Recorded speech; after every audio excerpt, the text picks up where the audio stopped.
Chapter 1. The incident. The family dinner was supposed to be a celebration, a rare gathering where everyone could set aside their differences and enjoy a meal together.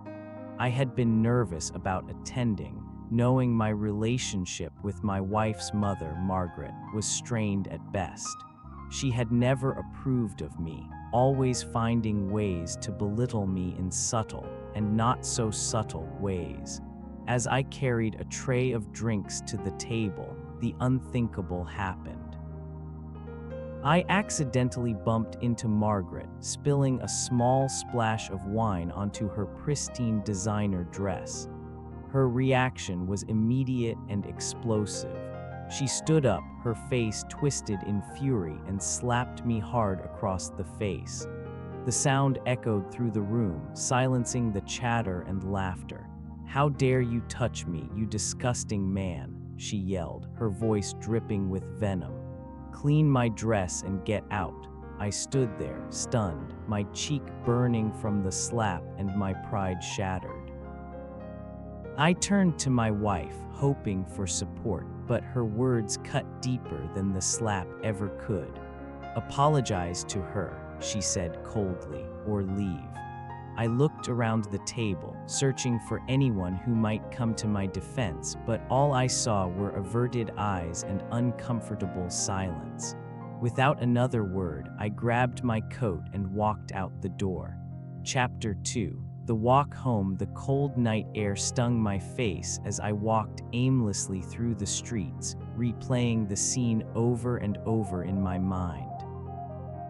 How had it come to this? How had I become the villain in a story where I was the one wronged? I decided then and there that I wouldn't let them humiliate me any further. If my wife and her family couldn't respect me, then I would find a way to show them that I wasn't someone to be dismissed so easily. Chapter 3. The shocking surprise when Margaret, my wife, and the rest of the family returned home later that evening. They were greeted by an unexpected sight. The house was dark, save for a single light in the living room. On the coffee table sat an envelope with Margaret's name on it.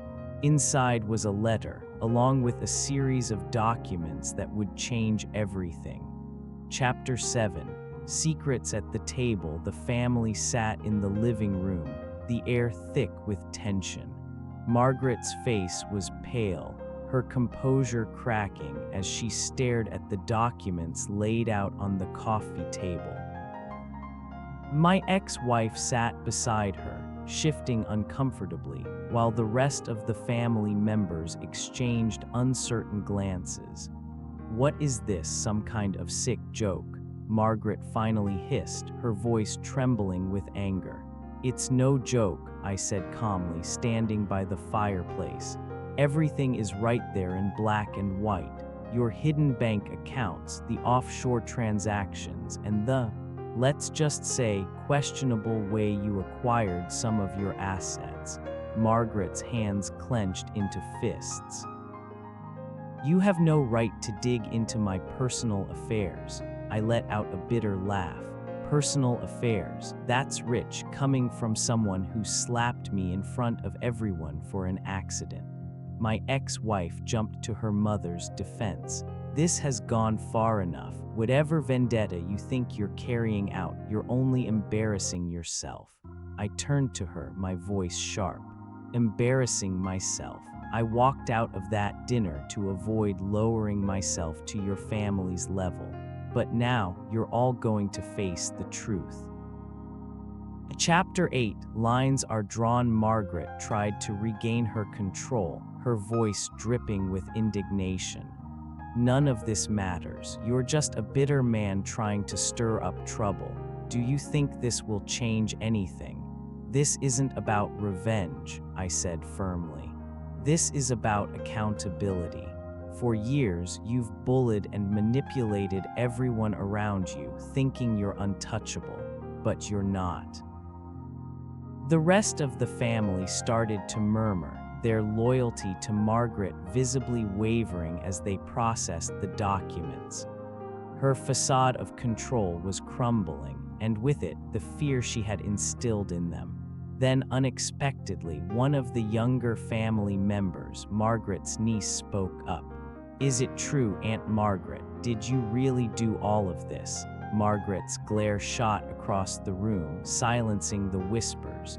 "Don't be ridiculous, he's lying." But the crack in her armor was too deep now.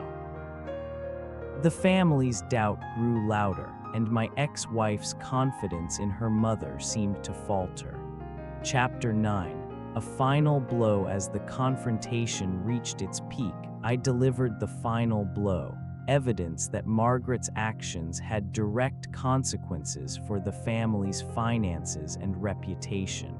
"I didn't want it to come to this," I said, my tone resolute. "But if you continue to deny everything, these documents will find their way to the authorities. It's your choice, Margaret." Her face turned red with fury, and for a moment I thought she might lash out again. But instead she crumpled into the chair, defeated. "You think you've won," she whispered bitterly. "But you've only made things worse for everyone." I turned to leave, my point made and my dignity intact. "That's on you, not me." Chapter 10. Moving forward. In the aftermath, the family was left to pick up the pieces of Margaret's exposed misdeeds. My ex-wife, shaken by the evening's events, tried to reach out to me, but I had nothing more to say to her. The confrontation marked a turning point, not just for me, but for everyone involved. It was a night that revealed the truth, shattered illusions, and in the end, set me free from their toxic hold.